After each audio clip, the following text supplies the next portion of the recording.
Assalamualaikum warahmatullahi wabarakatuh. Halo awatizens, alhamdulillah segala puji hanya milik Allah Subhanahu wa Ta'ala yang telah memberikan kita nikmat iman, Islam dan juga ihsan untuk dapat diberikan kesempatan menghadiri acara yang insya Allah penuh berkah ini. Salawat serta salam juga kita panjatkan kepada Nabi besar Muhammad SAW yang telah mencurahkan kita dan juga menjadi suri tauladan sejati dalam keteguhan hati dan kelembutan jiwa. Perkenalkan, nama saya Nasya Fatul Rahma yang insya Allah akan menemani teman-teman dalam talk show inspiratif kali ini dengan membawa tema membangun mental yang kuat sebagai muslimah di era modern.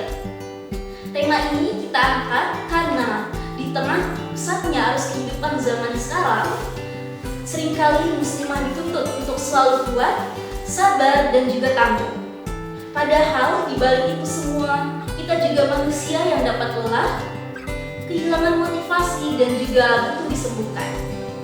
Hari ini kita ingin belajar bersama bagaimana menjadi muslimah yang kuat tanpa kehilangan kelembutan, yang teguh tapi tetap penuh kasih, serta yang berani melangkah tanpa kehilangan arah. Dan tentu perjalanan ini tidak akan lengkap tanpa bimbingan dari sosok yang Masya Allah luar biasa. Telah hadir bersama kita narasumber yang insya Allah akan berbagi ilmu serta pengalaman berharga seputar kesehatan mental dan juga keteguhan hati seorang muslimah. Mari kita sambut dengan hati yang hangat dan penuh semangat Kak Anissa Dwi Handayani. Assalamualaikum Kak Anissa. Silakan duduk Kak. Ya, terima kasih Kak. Kak Anissa Handayani merupakan seorang mahasiswi psikologi yang dahulu sempat aktif sebagai staf divisi KPSDM Rohis Jakarta Selatan 7 serta sekretaris 1 Rohis Jakarta Selatan 8. Nah, untuk lebih mengenal Kak Anissa nih Kak, boleh Kakak untuk perkenalkan diri kembali? Oke, halo Nashwa dan juga akhwatizen tadi katanya? Iya. Oke, halo akhwatizen semuanya dan teman-teman yang mendengar. Perkenalkan, aku Anissa Dwi Handayani. Seperti yang tadi dikasih tahu sama Nashwa, aku merupakan mahasiswa semester 5 psikologi UNJ. Dan sama seperti teman-teman juga ya, saat ini kita kondisinya emang lagi belajar untuk bisa menjadi sebaik-baiknya muslimah lah menurut Allah gitu. Kurang lebih itu sih dari aku. Salam kenal. Ya, terima kasih Kak untuk dapat menghadiri acara yang insya Allah akan memenuhi keberkahan. Kita di sini bakal sama-sama belajar dan juga berbagi ilmu nih bersama Kak Anissa tentang tema yang kita angkat pada episode kali ini. Semoga dengan perkenalan tadi yang disampaikan oleh Kak Anissa, kita juga dapat mengenal lebih dekat sosok inspiratif yang akan berbagi ilmu yang telah saya sebutkan tadi, sehingga kita juga dapat mengambil hal-hal positif dan juga hal-hal yang dapat kita jadikan pelajaran untuk kedepannya. Oke. Tanpa berlama-lama nih Kak, kita dapat masuk ke segmen pertama yang akan membahas tentang kesehatan mental di lingkup pribadi. Nah, hal yang sering dialami nih Kak oleh banyak muslimah di kesehariannya dalam kehidupan sehari-harinya, tentunya ada pun pertanyaan pertamanya itu yaitu banyak muslimah yang seringkali merasa lelah. Tapi dengan beliau menjadi merasa baik itu, beliau merasa lelah. Padahal kita juga manusia yang dapat penuh dengan keraguan dan juga tentu dapat berbuat salah. Nah, bagaimana Islam memandang rasa lelah itu Kak? Seperti tanpa membuat kita merasa bersalah terus-menerus. Padahal kita sebagai manusia juga tidak luput dari kesalahan. Oke, itu pertanyaannya menarik banget ya dan emang lumayan common juga. Karena kita kalau misalnya lelah itu tuh bisa macam-macam bentuknya. Dan tadi kan kamu bilang lelah karena berbuat kebaikan gitu. Nah, pertanyaannya sebenarnya kayak gini, lelah berbuat kebaikan, apa yang kamu tujukan dari kebaikan itu? Apakah itu kebaikannya untuk kamu tampilkan ke orang lain, atau kebaikannya itu ya untuk kebaikan diri kamu sendiri gitu? Karena sebenarnya gini, konsep lelah itu kita harus dibongkar dulu ya. Lelahnya itu tuh apakah lelah fisik ataukah lelah dalam contohnya kalau dalam konteks sekarang berpura-pura gitu. Karena kalau misalnya lelah dalam konteks fisik jelas dengan istirahat itu tidak cukup. Tapi kalau misalnya lelah dengan konteks berpura-pura, sebenarnya kita harus nge-breakdown lagi gitu arahnya dari mana. Kalau misalnya emang kita fokusnya tuh di sini tuh adalah kalau dalam berpura-pura kita tuh punya, kalau memang di konsep psikologi itu ada konsep namanya real self sama ideal self gitu. Kalau misalnya ideal self itu hal yang kita punya sekarang, kondisi kita sekarang, seorang mahasiswa gitu misalnya atau seorang pelajar yang ya udah berdasarkan keseharian kita aja gitu. Tapi kalau misalnya ideal self itu adalah kondisi apa sih yang mau kita tuh ada di sana, atau dalam artian goals yang kita lah di sana gitu. Jadi kalau misalnya emang kita merasa lelah atau capek, itu bisa jadi karena kita capek karena belum mencapai si ideal self-nya kita itu. Dan gimana sih Islam memandang hal tersebut? Sebenarnya ya kalau misalnya menurutku lelah dalam artian kita berusaha untuk mencapai kebaikan, itu tuh ganjarannya tuh berdasarkan hadis juga, itu ganjarannya tuh adalah mendapatkan pahala dari Allah gitu. Karena kita kan lelah dalam berbuat kebaikan ya. Nah, dalam berbuat kebaikan itu berarti kita berusaha untuk memberikan apa yang kita punya, sumber daya yang kita punya untuk bisa disumbangkan atau kayak diberikan dalam hal dakwah atau kebaikan gitu kan.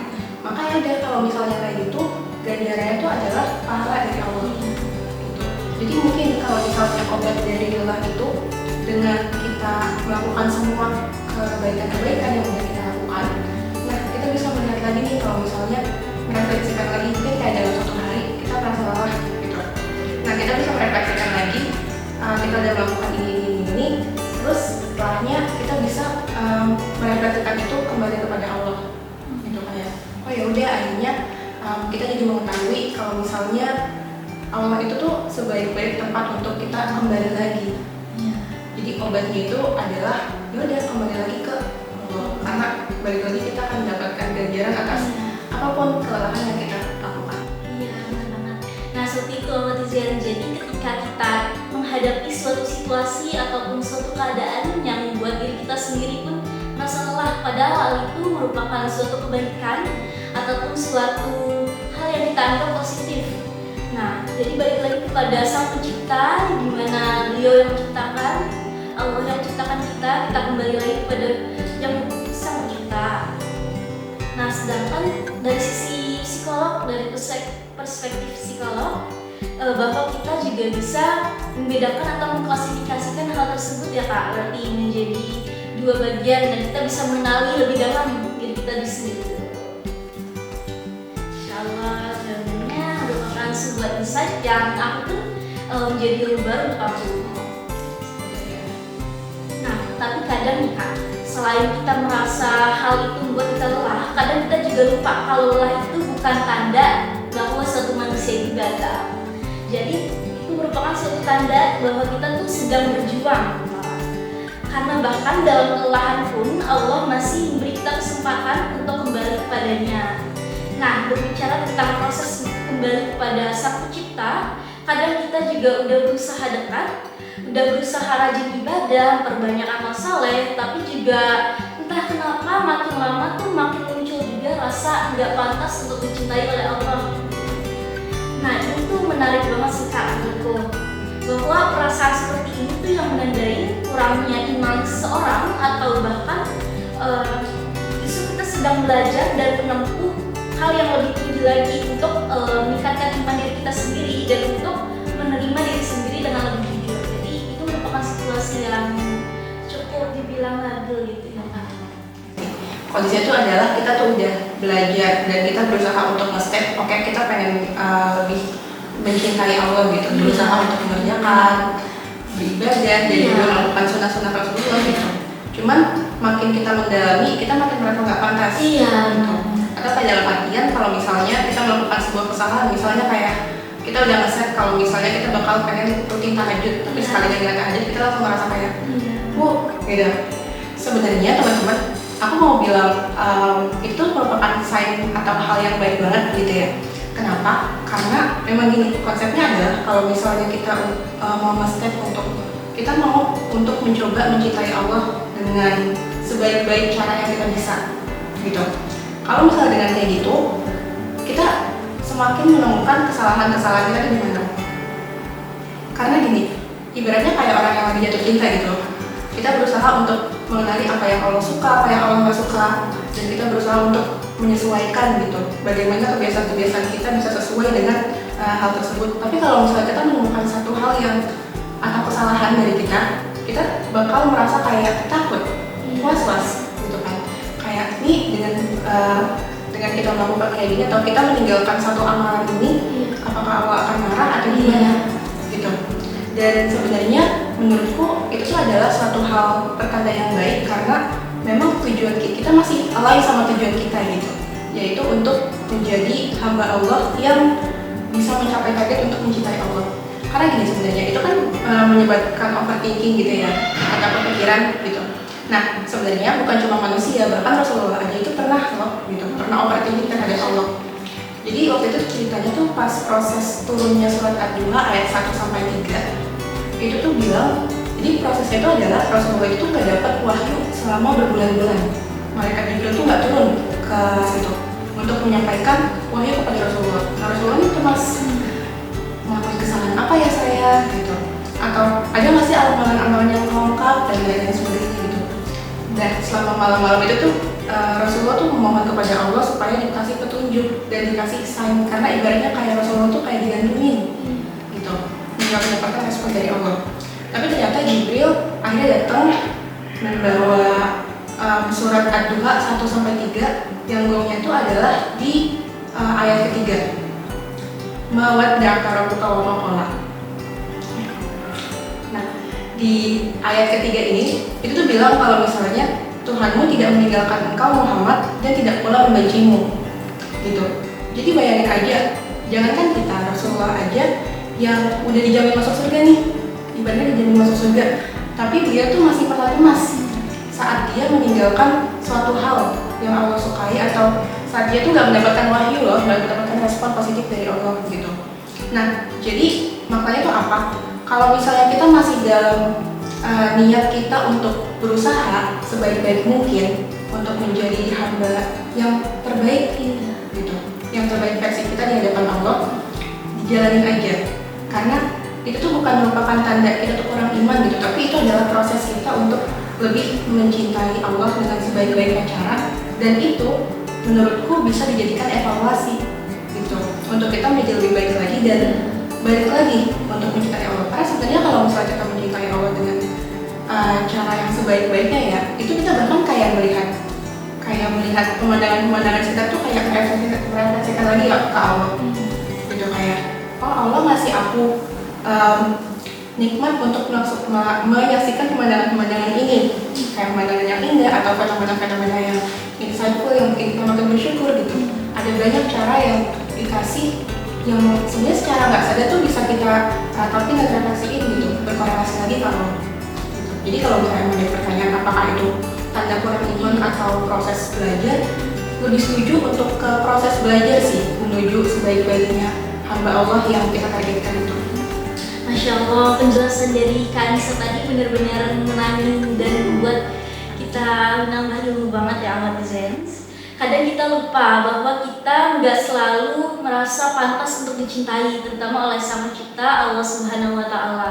Tapi hal itu bukan berarti membuat kita tambah jauh ataupun malah membuat kita merasa rendah diri. Tapi itu merupakan cara belajar untuk mencintai diri sendiri dan juga menjadi versi dari diri sendiri yang lebih baik lagi di mata Allah. Serta ngomongin soal mencintai diri sendiri nih, yaitu kita sering mengenal istilah healing dan juga self love. Sering banget kita dengar di mana-mana istilah tersebut, lagi marak nih di mana-mana.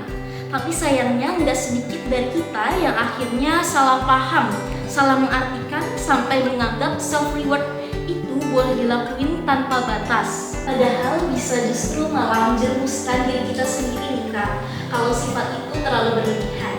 Kalau dari pandangan Islam sendiri, bagaimana sih Kak cara menyembuhkan diri dan juga mencintai diri tanpa terjebak pada ego ataupun pemborosan terhadap diri sendiri?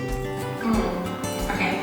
Jadi ini menarik juga ya, karena makin kesini benar tadi kamu bilang kalau misalnya self reward itu diartikan sebagai ya kita bukan menghabiskan juga sih, nge-spend uang kita atau dari kita tuh untuk hal-hal yang berbau kesenangan gitu. Tapi kalau misalnya tidurnya habis ya udah masa-masa berjuang itu lagi gitu. Dan sebenarnya ya kalau aku ngebahas tentang si fenomena self reward itu, sebenarnya tuh sekarang tuh lebih ke karena kemasihan teknologi sih Jadi karena teknologinya ini sekarang zamannya itu tuh semua itu digitalisasi, semua diunggah ke sosial media. Kayak dia habis melakukan suatu pencapaian, terus habis itu dia self reward segala macamnya gitu. Itu tuh untuk sensasi dan hiburan semata, memuaskan untuk dia gitu. Cuman kalau misalnya emang kita jadiin itu konsumsi yang terlalu sering, itu juga nggak akan baik, karena segala sesuatu yang berlebihan itu kan tidak baik ya gitu. Terus habis itu pertanyaannya adalah gimana caranya Islam memandang si self reward itu, atau gimana caranya supaya self reward itu tetap ada, cuman nggak begitu boros gitu ya.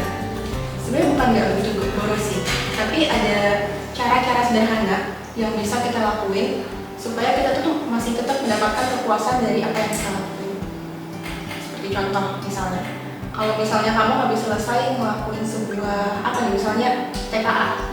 Benar banget. Udah Baru banget selesai kelas 12. Iya. Misalnya kamu habis melakukan sebuah TKA gitu. Cara bersyukurnya, cara self rewardnya orang-orang bisa macam-macam kan. Ada yang langsung pergi beli apa yang masih tahan-tahan tuh. Ada juga tapi yang nggak melakukan self reward apa-apa gitu. Tapi sebenarnya cara sederhana yang bisa kamu lakuin itu opsinya adalah kamu cukup untuk ya kembali lagi gitu, bersyukur atas apa yang udah terjadi. Sebenarnya bersyukur ini tuh memang cara kita untuk bisa lebih menghargai setiap perjuangan atau hal-hal yang kita lakukan sih gitu. Jadi sebenarnya kalau misalnya konteksnya emang kamu melakukan self reward dengan cara-cara sederhana, itu tuh selama cara itu tuh menurut kamu juga bisa mengafirmasi diri kamu sendiri, atau dalam artian bikin kamu puas terhadap diri kamu sendiri, itu tuh nggak masalah gitu. Kalau misalnya di dalam konteks dari Allah sendiri tuh sebenarnya biasanya tuh kalau misalnya kita ngomongin tentang gimana caranya kita bisa menjadi puas gitu, nah sebenarnya tuh Allah ngasih cara, yaitu dengan mengingat Allah, berzikir, bersyukur lagi. Karena emang itu tuh rumus orang Islam supaya dia bisa tenang dan dia bisa tetap lain di dalam hidupnya, itu ya dengan bersyukur itu tadi gitu. Allah tuh berfirman kalau misalnya hamba-Ku yang bertakwa adalah dengan mengingat Allah gitu di dalam surat Ar-Ra'd. Nah jadi ya emang kalau misalnya bersyukur itu self reward itu kan dilakukan untuk kita bisa mencapai suatu kepuasan terhadap sesuatu gitu. Kalau misalnya dengan Islam sendiri sesimpel bersyukur dan mengafirmasi diri kamu sendiri dengan hal-hal yang positif gitu. Jangan lupa untuk selalu memberikan positif feedback juga ke kamu, dan juga bersyukur sama Allah atas kita udah dikasih loh kekuatan seperti ini untuk bisa menjalankan kegiatan-kegiatan kayak misalnya TKA tadi, dan survive dan lain-lain sebagainya. Itu selama esensi itu tuh kita mendapatkan kepuasan dari hal tersebut, itu cukup. Nggak perlu dilebih-lebihkan, apalagi dalam konteks kalau misalnya itu akan pada akhirnya akan merugikan kamu sendiri, dalam artian menjadi boros atau menjadi orang yang terlalu mengumbar segalanya di sosial media. Itu secukupnya aja. Masya Allah, luar biasa sekali pembahasan dari Kak Anissa. Nah bener banget, dan aku tuh setuju dengan apa yang Kak Anissa mention tadi, bahwa mencintai diri sendiri itu bukan berarti semua keinginan, semua hal yang kita impikan lah harus lagi tercapai. Tapi menuntun diri kita sendiri agar semakin dekat dengan Allah itu cara terbaik yang semestinya kita lakuin ya Kak. Nah kalau cinta itu benar, maka arahnya pasti akan kembali kepada kebaikan. Gitu juga sebaliknya, makanya kita juga harus pintar-pintar untuk mengelolanya. Nah selanjutnya kita akan memasuki segmen kedua yang membahas tentang mental dalam hubungan keluarga. Nah berbicara soal cinta ataupun kebaikan, ada satu hal yang seringkali paling sulit untuk dijaga, yaitu hubungan dengan orang terdekat sendiri, yaitu keluarga. Nah berbicara soal keluarga, kadang justru luka sendiri datang dari orang yang paling kita sayangi, paling dekat dengan kita. Tapi di sisi lain juga sebagai seorang muslimah, kita pastinya tetap ingin menjadi anak yang berbakti dan juga menghormati kedua orang tua kita. Nah pergulatan batin yang gak mudah ini Kak, bagaimana cara kita agar bisa tetap taat dan juga berbuat baik pada mereka tanpa harus terus menekan ataupun memaksakan perasaan sendiri. Oke. Ini konteksnya tuh ke keluarga ya? Iya. Bener sih, aku setuju juga sama tadi pernyataan kamu juga. Kalau misalnya emang bahkan selama aku belajar psikologi pun rata-rata kebiasaan-kebiasaan yang kita lakuin gitu, itu emang asalnya tuh karena lingkungan keluarga. Kita jadi apatis karena keluarganya juga apatis. Kita jadi oversharing karena keluarganya tidak ada tempat cerita gitu, sehingga satu-satunya tempat cerita tuh adalah teman-teman gitu. Dan sebenarnya aku bisa bilang kalau misalnya emang di antara kita keluarga, setiap keluarga itu tuh pasti selalu ada dinamikanya gitu. Entah dari kecil, dewasa, bahkan saat kita mengambil keputusan pasti keluarga juga akan ikut andil gitu dalam setiap hal-hal itu gitu. Dan sebenarnya buat beberapa orang yang mengalami luka atau trauma ya akibat hal yang keluarganya lakukan pas kecil dulu, itu mungkin akan berat ya untuk kita bilang maafin aja gitu, karena rasanya nggak akan adil untuk diri dia sendiri. Dan pertanyaannya tadi balik lagi, gimana caranya kita bisa menjalankan perintah Allah kita kepada orang tua, tapi kita tuh nggak menekan diri kita gitu, nggak ke apa ya, nggak memaksakan lah, nggak memaksakan diri kita. Sebenarnya teman-teman, kalau misalnya untuk teman-teman yang mungkin mengalami hal-hal yang emang menyakitkan dan emang jatuhnya butuh bantuan profesional untuk menyembuhkan itu, aku sangat rekomendasikan untuk ke bantuan profesional gitu, karena emang ada kaitannya dan pasti akan berkesinambungan lah gitu sama kondisi kita. Tapi secara umum pada dasarnya gini, sebenarnya hal yang pertama yang mungkin perlu kita lakukan, yang pertama itu adalah kita coba untuk menyadari dulu, kita coba untuk memvalidasi kalau misalnya nggak perlu denial gitu, nggak perlu denial kalau misalnya oh kita ini pernah terluka karena ini, karena ayah seperti apa, karena ibu seperti apa, kakak dan adik seperti apa, akhirnya menghasilkan kita yang kayak gini gitu. Pertama pahami dulu, memang untuk nulis atau nge-set itu semua, aku menyarankan di dalam tulisan gitu sih. Jadi kayak kita merefleksikan kembali nih, jadi kita kayak gini, itu tuh kondisinya karena apa? Kok kita susah ya untuk ikhlas ke orang lain gitu? Karena itu bakal ngaruhnya banyak banget gitu dari peran keluarga itu. Barulah nanti setelah kalau misalnya kita udah tahu akibat-akibat kita karena apa, susah sebenarnya untuk bilang memaafkan gitu. Cuman ya sekarang ini, kalau misalnya kita udah mendapatkan maaf dari orang, apakah itu akan mengubah masalah kita? Akan mengubah atau enggak? Pastinya akan susah sekali. Ya, karena masa lalu nggak akan pernah bisa berubah. Dan kita kayak menyesali tindakan-tindakan keluarga kita itu nggak akan bisa mengubah masa lalu kita yang udah ada. Jadi caranya adalah gimana? Ya setelah kita bisa kayak memvalidasi itu semua, ya kita cuma tinggal untuk mencari cara gimana caranya untuk menyembuhkan luka kita gitu. Jadi bukan fokus ke orang-orang yang menyakitinya, tapi gimana fokus ke diri kita sendiri untuk bisa menyembuhkannya. Dengan cara-cara apa? Dengan cara-cara ya kita bisa melakukan kegiatan-kegiatan yang kita suka gitu. Dan sebenarnya secara nggak langsung, kalau misalnya kita bisa melakukan proses untuk menyembuhkan diri kita sendiri secara nggak langsung, kita juga bisa untuk terbiasa melihat lingkungan itu lebih positif gitu. Mungkin nanti bisa dicoba ya, kayak misalnya emang setelah itu teman-teman mau mencoba untuk melakukan kegiatan-kegiatan yang disukai dan lain-lain sebagainya secara nggak langsung, karena kita dapat input yang positif, output kita juga bakal positif ke orang-orang gitu, termasuk contohnya ke keluarga. Mungkin emang kalau misalnya emang masalah di keluarga itu bakal susah gitu untuk kita bisa dengan cara itu aja gitu. Tapi kalau misalnya kita konsisten, ya itu secara nggak langsung bisa untuk lurus aja gitu.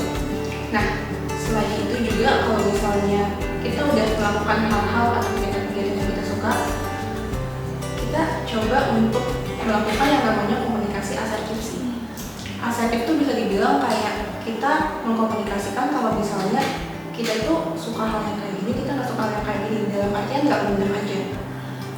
Kan biasanya banyak ya orang yang mendapatkan suatu hal atau suatu luka dari orang lain gitu, itu sebenarnya memendam itu kalau misalnya ditumpuk itu nggak akan baik sih. Jadi seenggaknya kamu bisa untuk menceritakan ke orang lain ataupun ke keluarga kamu sendiri gitu. Itu bukan merupakan suatu hal yang merupakan kebanggaan kok, karena emang di usia-usia kita itu udah bisa mengemukakan opini sendiri, mengemukakan pandangan kita sendiri gitu. Jadi ya walaupun ini butuh sebuah proses yang lumayan panjang ya kalau misalnya emang bukan dari orang tua, kita cobalah untuk nge-setting diri kita supaya kita bisa lebih siap dengan situasi itu. Barulah nanti setelahnya secara nggak langsung kita mencoba untuk memaafkan gitu. Emang balik lagi sih, intinya itu adalah memaafkan dan mengikhlaskan gitu. Cuman kalau emang kita langsung memaafkan, menurutku agak kurang adil rasanya gitu. Jadi paling itu sih cara-cara dari pertanyaan-pertanyaannya. Insya Allah keren banget, benar-benar relate banget Kak apa yang tadi udah dibahas, udah disampaikan.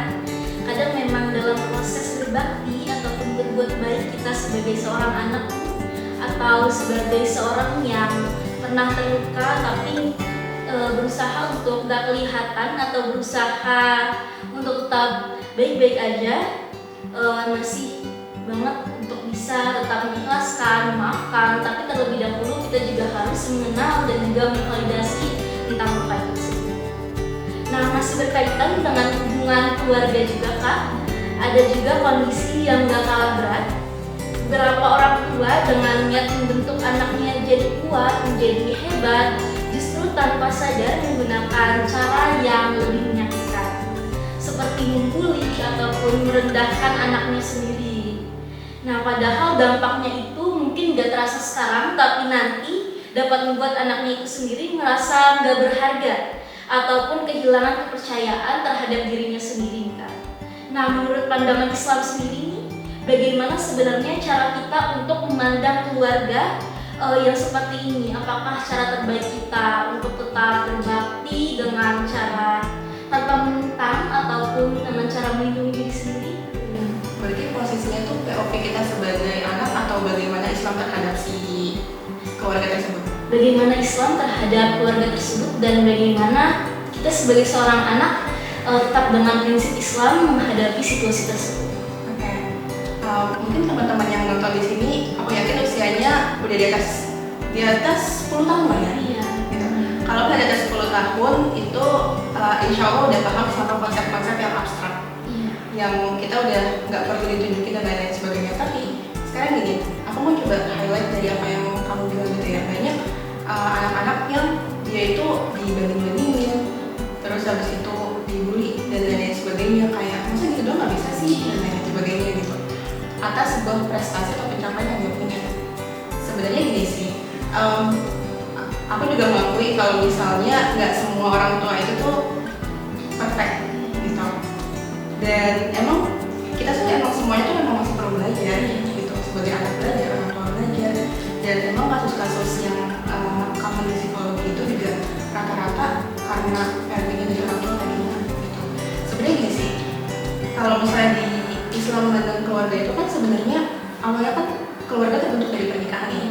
Pernikahan itu Islam tuh mengharapkan akan lahir generasi-generasi yang memang dia tuh bisa baik dan berdampak untuk dirinya sendiri dan juga untuk agamanya gitu.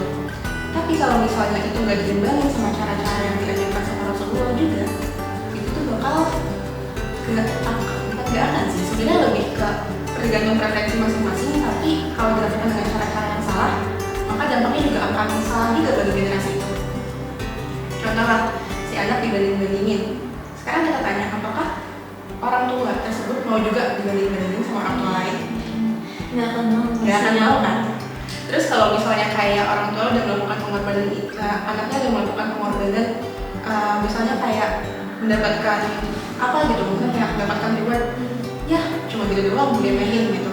Sekarang kalau kita pasti berbalik, apakah orang tua juga akan mau untuk disebarkan? Nggak akan mau kan? Sebenarnya kita nih emang pada dasarnya ya, kita memang butuh orang lain itu tuh untuk bisa menerima kita dimanapun kita apa adanya gitu. Dan kalau misalnya emang kalau misalnya emang fokus kita tuh gimana caranya menjadi menjadi anak yang bisa berbakti gitu dengan kondisi keluarga kayak gitu. Pertama ya itu tadi, kita perlu memvalidasi dulu kalau misalnya oke, keluarga aku memang tidak sempurna keluarga ideal pada umumnya gitu, yang bisa memvalidasi, yang bisa memberikan afeksi dan lain sebagainya gitu. Nah, tapi caranya tetap sih memang dalam Islam itu kan memang kita tuh harus berbakti kepada kedua orang tua. Gak apa, kita berjalan aja walaupun dengan membawa luka itu, dengan menyembuhkan tadi, proses penyembuhan yang tadi di awal itu sama kita mencoba untuk secara perlahan gitu ya, secara perlahan tetap untuk berbakti kepada kedua orang tua. Bentuknya bisa macam-macam, nggak harus hal-hal yang kita keluarkan kalau misalnya emang kondisi rumahnya lagi nggak memungkinkan, dengan membantu sedikit gitu. Itu nggak masalah, walaupun nggak tahu juga respon dari orang tua bakal kayak gimana, dari keluarga bakal kayak gimana, tapi tetap aja kalau misalnya emang pada dasarnya kita menargetkan diri kita, oke, tenang dulu, aku mau coba untuk menjadi anak yang baik, walaupun nanti aku nggak tahu orang tuaku, keluarga aku bakal kayak gimana, responnya bakal kayak gimana, dan kita udah berniat kayak gitu, itu tuh udah berniat pahala. Masya Allah, Islam tuh kayak gitu, benar-benar bersyukur banget sih ya. Kayak niat sedikit itu pun udah gitu. Apalagi dibarengin sama usaha gitu. Kalau misalnya dibarengin sama usaha, ya insya Allah bakal lebih banyak lagi pahalanya. Itu pertama, dapat bonus pahala dari Allah. Yang kedua, orang kalau dikasih kebaikan terus-menerus nggak mungkin dia nggak tersentuh. Ibarat kayak kalau misalnya batu yang dikasih air terus, mungkin emang butuh proses yang lama untuk dia bisa retak gitu. Tapi kita juga nggak tahu cairan keberapa yang bakal meratakan batu itu. Dan itu bukan karena satu cairan aja, tapi cairan-cairan sebelumnya. Sama seperti kita melakukan kebaikan ke orang tua, gimana caranya supaya kita tetap konsisten melakukan kebaikan. Karena pasti orang tua tuh bakal tertutup, atau keluarga yang menyakiti kita itu bakal tertutup gitu. Dan Allah tuh bakal membolak-balikan hati ya. Jadi kita tetap percaya aja ke Allah dan jangan ekspektasi ke orang lain responnya akan seperti apa, karena percayalah, berekspektasi ke orang lain itu gimana pun bentuknya itu bakal kecewa gitu. Tapi kalau misalnya kita berekspektasi ke Allah, insya Allah Allah bakal memberikan hal yang entah sesuai sama ekspektasi kita atau bahkan lebih dari itu. Cuma ya jangan ekspektasi sama waktu dan lain sebagainya sih. Kita cukup mengerjakan itu ikhlas karena Allah, dan insya Allah nanti kedepannya bakal Allah sendiri yang mengatur. Wah, Masya Allah, aku suka banget cara kakak jelasin dan bahas setiap detail dari konflik-konflik ataupun dari masalah-masalah nikah. Nah, kadang memang luka itu nggak selalu datang dari keluarga yang berantakan, tapi justru dari keluarga yang terlihat lengkap, ayah ada, ibu ada, tapi perannya yang nggak benar-benar ada. Kehangatan di rumah seolah tuh hilang, dan juga komunikasinya kaku, atau bahkan kita tumbuh dengan rasa kekosongan, rasa hampa yang emang susah untuk dijelasin kita. Nah, di kondisi seperti ini, gimana peran komunikasi dan juga doa dalam memperbaiki hubungan keluarga yang memang terkadang terasa hampa, jauh tapi dekat istilahnya. Bagaimana? Jauh tapi dekat. Itu deep banget nih. Iya. Oke, apakah yang dilihatnya? Gimana caranya supaya memperbaiki hubungan seperti itu ya? Sebenarnya ini membalikin lagi ke case-nya masing-masing gitu. Tapi memang kalau misalnya kondisinya kita tuh ada, sebenarnya aku kenal satu istilah, itu tuh sebenarnya bisa disebut juga broken home. Cuman emang kondisinya ya peran keluarga, bukan peran, fisiknya keluarga ada, tapi perannya itu nggak ada gitu. Dan emang itu tuh bakal ngaruh banget ke kita memandang dunia luar, ke dunia sosial kita. Kan kita jadi lebih apatis, kita jadi lebih kayak ngerasa apa sih itu peran dari orang-orang sekitar gitu, dan lain sebagainya. Sebenarnya adalah gimana caranya supaya peran doa dan juga peran komunikasi itu memang seharusnya ya, memang dari awal-awal masa perkembangan kita komunikasi itu tetap berjalan gitu. Komunikasi yang kita memvalidasi perasaan si anak kecil tersebut, atau kita pas waktu kecil, ataupun komunikasi saat asertif loh. Pokoknya kayak komunikasi saat kita melakukan kesalahan yang salah itu supaya kita tidak mengulangi. Karena ibaratnya kalau emang nggak ada komunikasi, kalau kita nggak tahu nih mana yang benar-benar baik menurut dia dan mana yang benar-benar enggak, tiba-tiba kita dapat hukuman aja kan ya. Gitu. Nah, gimana caranya sebenarnya kita nggak bisa memilih lahir dari keluarga mana. Kalau emang kita merupakan salah satu orang yang seperti itu, yang kita bisa lakukan balik lagi sih kontrol diri kita. Gitu. Kalau emang kita pengen mencoba untuk menghangatkan kembali hubungan keluarga itu dengan komunikasi dan juga doa itu tadi yang kamu bilang gitu. Dengan doa gimana? Kita setiap hari berdoa berkomunikasi kepada Allah. Kalau misalnya sebenarnya anggap Allah itu tuh bukan sebagai orang, maksudnya Allah itu bukan sebagai tempat untuk kita meminta sesuatu, tapi lebih daripada itu coba deh hadirkan Allah dalam setiap kegiatan kita. Ibaratnya kita cerita kalau kita nggak punya peran keluarga yang bisa kita bercerita dan lain sebagainya, coba dicerita ke Allah gitu. Nah, walaupun kita tuh nanti walaupun emang nggak akan dibalas langsung atau kayak kan kalau dibalas langsung nggak ada serem sih jujur ya, walaupun seperti itu kita akan merasakan ketenangan gitu, karena lo balik lagi orang-orang beriman kepadaku itu mereka akan tenang jika mereka mendengarku. Ibaratnya kalau kamu lagi sedih, kalau kamu lagi memang ada di dalam kondisi yang memang orang tua atau keluarga itu gak berperan untuk di situ, coba lagi-lagi ke Allah gitu, dengan lewat doa.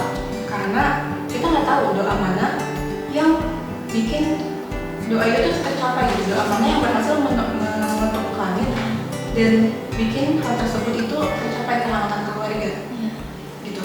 Jadi itu tadi, sambil kita terus berdoa, kita coba untuk tetaplah berkomunikasi, memulai komunikasi kepada keluarga kita gitu. Gimana cara komunikasinya? Ya tadi sebenarnya ada yang namanya komunikasi asertif. Asertif itu tuh komunikasi yang kita tuh nggak nggak menutupi hal-hal yang kita sembunyikan, tapi menyampaikan itu tuh orang itu tuh bisa menerima tanpa disakiti. Intinya tuh jujur gitu. Dan dengan kita berkomunikasi jujur, seperti misalnya kayak kita dimarahin nih sama keluarga kita karena A, B, C.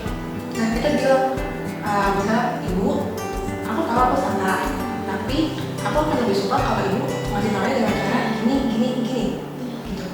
Jadi bisa jadi orang tua yang dingin seperti itu karena pas masih kecil ya orang tua juga mendapatkan perlakuan yang sama seperti itu. Karena jatuhnya orang tua kita, keluarga kita tuh baru pertama kali jadi orang tua dan kita juga baru pertama kali jadi anak gitu. Jadi emang kalau emang dua-duanya masih mencoba dan trial and error, ya emang harus dikomunikasikan gitu. Jadi emang balik lagi sih, selain dari kita yang konsisten untuk berdoa, coba deh untuk melihat orang tua itu, kita coba bayangin apa sih kondisi-kondisi atau hal-hal positif yang orang tua kasih ke kita gitu. Dengan kita membayangkan hal itu, ya insya Allah itu akan menjadi motivasi kita untuk selalu komunikasi sama orang tua, dan juga komunikasi secara asertif supaya bukan cuma kita doang nih yang kita bingung, tapi orang tua juga perlu dikasih penjelasan gitu. Maka kita bersikap misalnya kayak kita bersikap diri ke keluarga itu biar orang tua juga tahu aku tuh dulu kayak gini gitu. Jadi intinya emang peran komunikasi, apalagi komunikasi asertif itu perlu banget dalam lingkungan keluarga supaya lama-lama masalahnya jadi clear dan juga kita bisa sampai kesepakatan bersama-sama kita pengen membentuk suatu keluarga yang itu kayak gimana caranya, itu baru nanti disepakati. Nah tentunya pasti selain doa tadi yang kita selalu panjatin tiap hari, bahwa komunikasi itu juga gak kalah pentingnya berarti ternyata ya Kak, bahwa kita harus sampaikan apa yang kita rasain yang sebenarnya sejujur-jujurnya, biar orang lain pun yang kita rasa melakukan hal tersebut pun mengerti apa yang sebenarnya kita rasain. Karena kalau misalnya kita juga jatuhnya diam aja gitu ya, kita diam terhadap kelakuan mereka, bisa jadi mereka tuh menganggap itu kayak oh berarti nggak apa-apa nih udah aku seperti itu, berarti emang nggak ada yang salah nih gitu. Beda kalau misalnya tapi kalau misalnya kita langsung marah tanpa kita nge-state marahnya itu karena apa, orang itu juga bakal bingung. Jadi emang peran komunikasi dan kasih reasonnya itu sih itu saling terbuka aja lah ya, saling terbuka. Nah dari segmen tadi kita belajar Kak, bahwa keluarga ini ternyata punya peran yang sangat besar terutama bagi seorang anak dalam membentuk mentalnya. Nah, tapi setelah itu kita juga akan berhadapan dengan lingkungan yang jauh lebih luas lagi, lingkupnya lebih besar lagi, yaitu masyarakat, teman, bahkan tekanan dari dunia-dunia luar nih. Apalagi jika seorang anak tersebut sudah mulai beranjak remaja menuju dewasa, pasti cakupan dunia atau lingkungan yang mereka kenal pun lebih luas. Nah, sekarang kita masuk ke segmen ketiga, yaitu tentang mental dalam lingkungan dan juga masa depan. Nah, di dunia saat ini sering banget kita menilai kekuatan seseorang dari pencapaian dan juga kesuksesan yang emang mereka capai dari lahirnya. Tapi dalam pandangan Islam sendiri ini, apa sebenarnya makna kuat bagi seorang muslimah? Wow, makna kuat bagi seorang muslimah itu fenomenanya dari pencapaian-pencapaian orang yang kita lihat. Iya. Gitu.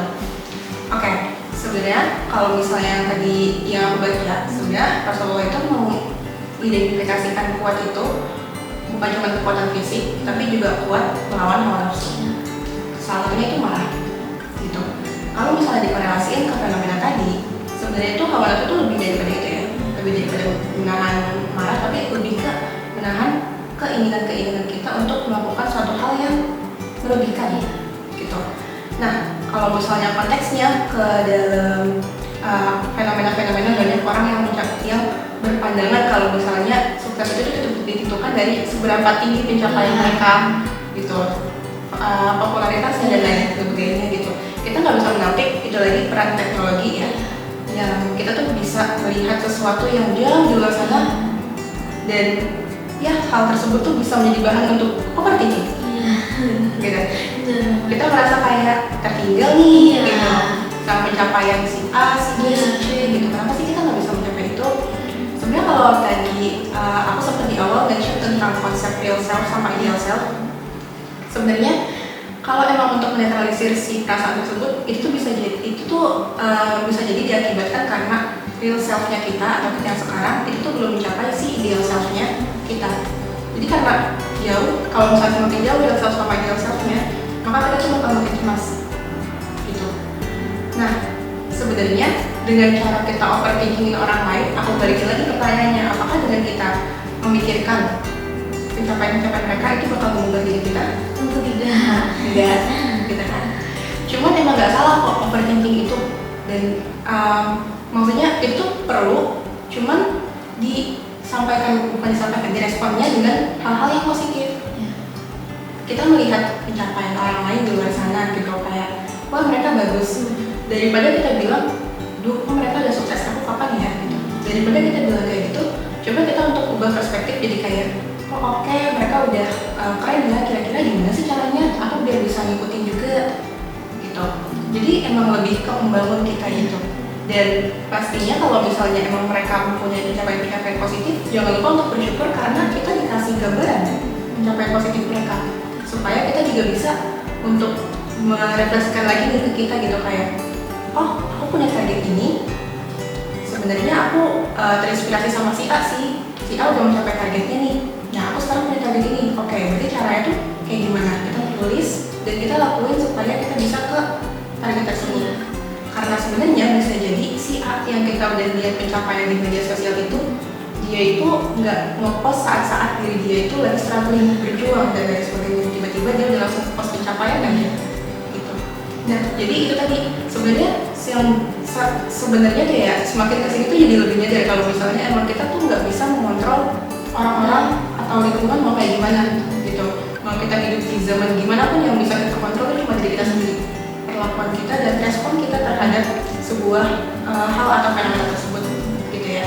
Dan sebenarnya banyak kok orang-orang yang kuat, tapi dalam artian kuat dalam bertahan, bukan kuat untuk kayak mereka kuat menghadapi struggling untuk menjadi yang cemerlang, tapi mereka kuat menghadapi struggling di lingkungan mereka. Kayak misalnya kuat untuk sampai bertahan hidup dari kemiskinan kah, atau kuat untuk tetap bertahan hidup dari lingkungan keluarga pertemanan yang sebagaimana kuat, gitu. Karena orang-orang yang setiap orang tuh punya usaha atau fase kuatnya tuh masing-masing, gitu, dan definisi kuat menurut orang-orang itu kan beda kan. Jadi kita di sini selama kita bisa untuk tetap fokus sama diri kita sendiri gitu, dan tetap konsisten sama value kita, prinsip-prinsip kita, itu insya Allah bakal menjadi penuntun dan kita nggak akan terkecoh sama bagaimana dunia memandang kita gitu. Insya Allah penjelasan kakak tadi benar-benar membuka pandangan baru juga untuk aku, bahwa arti kekuatan yang sesungguhnya itu juga bukan hanya bagaimana kita melihat pencapaian-pencapaian ataupun apa yang disukai orang lain, tapi juga bagaimana kita melihat diri kita sudah sejauh mana diri kita bertahan. Nah, ternyata jadi kuat itu juga bukan soal siapa yang paling tahan banting, tapi siapa yang paling teguh hatinya di jalan Allah. Tapi di sisi lain Kak, jika lingkungan kita nggak selalu suportif nih, baik di sekolah, tempat kerja, ataupun mungkin tempat-tempat PKL, bahkan di lingkaran pertemanan, kadang justru muncul tekanan dan juga rasa tidak diterimanya diri kita. Nah, dalam kondisi seperti itu, gimana sih Kak cara kita untuk tetap menjaga mental agar tetap kokoh dan juga tanpa berubah atau menjadi pribadi yang switch lah, menjadi pribadi yang dingin ataupun malah apatis? Nah, lebih dari itu, bagaimana cara kita untuk tetap menjadi muslimah yang juga bukan hanya kuat untuk diri sendiri, tapi juga mampu untuk terus menguatkan sesama. Wow, baik. Jadinya ceritanya adalah orang yang lagi struggling sendirian di tengah hidup pikuknya lingkungan yang udah dia alami.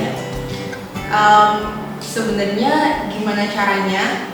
Pertama memang butuh disadari dulu kalau misalnya sepertinya aku tuh punya prinsip seperti A, B, C, D, E.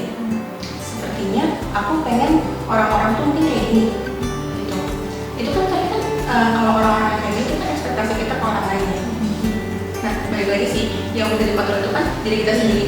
Jadi gimana caranya supaya kita tuh bisa mendefinisikan diri kita tuh seperti apa yang kita bayangkan gitu.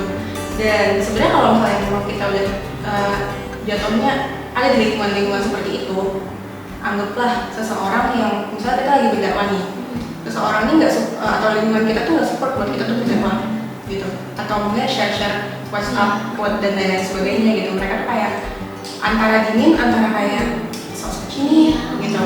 Ini kalau misalnya ada kayak gitu, ya gimana ya, sebenarnya emang kita tuh bakal secara nggak langsung tuh bikin kita kayak, waduh kita kayak nggak terima ya di lingkungan ini gitu. Cuman teman-teman, sekarang balik lagi itu kan semua kontrol kita ya. Kita bisa milih kita mau ada di lingkungan yang seperti apa. Kita bukan berarti aku menyarankan mungkin kalau teman kelas kayak gitu kita pindah kelas aja, enggak kayak gitu. Cuman kita bisa pilih untuk kita mau dekat ke siapa supaya kita itu apa yang sesuai sama prinsip kita itu bisa mendapatkan dukungan gitu. Karena memang sesuatu kebaikan kalau kita dilakukan secara rame-rame itu kan bakal lebih kita termotivasi juga ya, saling termotivasi dalam hal kebaikan gitu. Jadi memang kuncinya itu sih kalau misalnya untuk bertahan.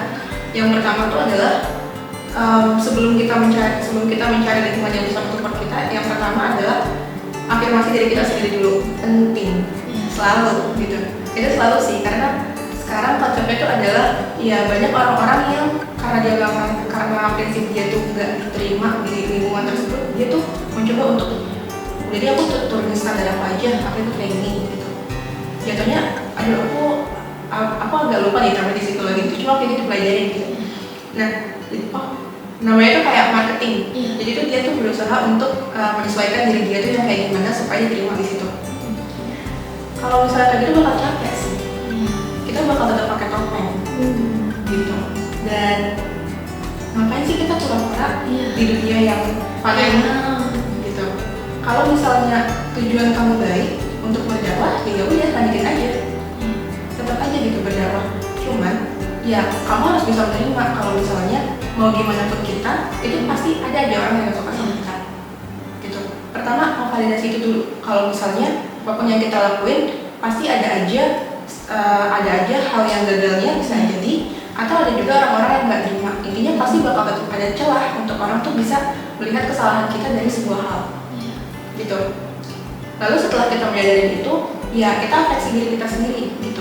Jangan sampai kita tuh malah merasa insecure atau kayak pikiran-pikiran jahat itu tuh datang dari diri kita sendiri gitu. Jadi kalau misalnya kita mendapatkan respon yang gak baik dari orang lain, ya kita coba untuk mendistorsi itu dengan memikirkan hal-hal yang membuat kita senang gitu.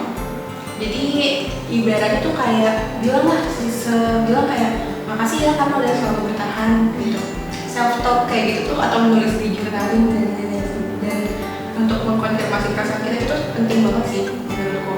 Nah barulah setelah kita bisa menerima, oh aku punya prinsip seperti ini, dan menurutku tujuanku untuk berdakwah juga itu bukan hal yang merugikan orang lain ya, tapi justru malah akan bermanfaat gitu. Nah kalau misalnya kayak gitu dan orang-orang itu masih merespon dengan hal-hal yang buruk seperti itu, ya kita bisa untuk cobalah mencari lingkungan yang emang itu bisa ngasih bahan bakar kita supaya kita bisa tetap melakukan kebaikan gitu. Karena percaya deh kalau misalnya sesuatu dilaksanakan secara konsisten, apalagi kebaikan ya, selain kita dapat pahala yang banyak dari awalnya niatnya kita melakukan, kita konsisten, kita dapat pahala dari awal, kita juga akan melakukan manfaat kalau akan mendapatkan pahala dari orang-orang yang mendapatkan manfaat dari kebaikan tersebut gitu. Jadi gimana pun lingkungannya, balik lagi ke kemampuan kita untuk mengontrol diri kita sendiri, kemampuan adaptasi itu sih.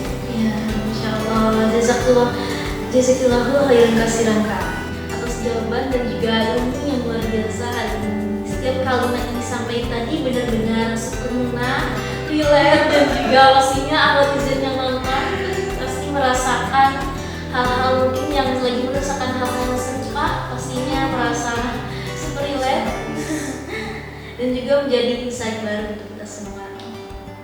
Dan yang mungkin kita mikir ulang tentang arti kuat yang sesungguhnya itu, jadi bisa kita refleksikan sendiri terhadap diri kita sih terutama. Nah dari tadi kita udah belajar kalau jadi kuat itu bukan soal seberapa banyak kita bisa bertahan atas kesakitan yang kita terimakan, tapi seberapa dalam juga kita bisa terus bergantung bersama Allah Subhanahu wa Ta'ala di tengah ujian yang mungkin selalu menimpa kita. Nah kita juga belajar buat nggak selalu memaksa diri untuk terus kuat, tapi juga tahu kapan harus istirahat dan juga untuk berserah kepada Allah. Nah belajar tetap berbakti meski ada luka, ataupun tetap lembut meski dunia sedang keras-kerasnya. Semoga dari talk show hari ini kita juga bisa menjadi muslimah yang meneguhkan hati kita, serta semoga setiap langkah yang memang kita ambil dalam menuju kebaikan selalu dijaga dan diberkahi olehnya. Alhamdulillah teman-teman Ahwatizen, akhirnya kita sampai juga di penghujung acara Ahwat Talks hari ini, sekaligus episode terakhir dari seluruh rangkaian program acara kita. Kak Anissa yang udah banyak banget hari ini berbagi ilmu, sharing pengalaman dan juga inspirasinya yang insya Allah akan bermanfaat untuk kita semua para Ahwatizen di luar sana. Juga untuk teman-teman serta panitia yang telah mendukung serta memberikan doa dan juga inspirasi terbaik untuk tiap episode yang telah kita luncurkan. Semoga apa yang kita telah pelajari hari ini dalam menghadapi kehidupan dan menjadi muslimah yang lebih kuat, beriman dan juga penuh kasih, insya Allah meski Ahwat Talks telah menutup perjalanannya. Semangatnya nggak akan berhenti sampai sini karena kita dakwah dan juga melaksanakan kebaikan selalu punya cara untuk hidup di hati kita sendiri. Sampai jumpa di kesempatan-kesempatan berikutnya. Semoga Allah selalu menjaga langkah-langkah kita. Wassalamualaikum warahmatullahi wabarakatuh.